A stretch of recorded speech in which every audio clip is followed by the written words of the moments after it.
सोलापूरच्या सिद्धेश्वर कृषी उत्पन्न बाजार समितीच्या निवडणुकीत यंदा चांगलीच रणधुमाळी पाहायला मिळत आहे। अर्ज मागे घेण्याची मुदत केवळ 2च दिवस शिल्लक असताना आतापर्यंत एकाही उमेदवारांनी माघार घेतलेली नाही। यामुळे निवडणुकीत 388 उमेदवारांची जम्बो मतपत्रिका छापण्याची वेळ निवडणूक कार्यालयावर येण्याची शक्यता आहे। या निवडणुकीतल्या अशा भल्या मोठ्या आकड्यांमुळे मतपत्रिका बाजार समिती विशेष आकार धारण करणार हे नक्की आहे।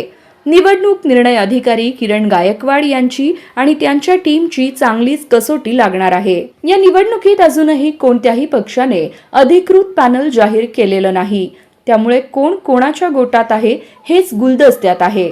सलग सुट्ट्यांमुळे राजकीय हालचालींनाही ब्रेक लागलेला आहे।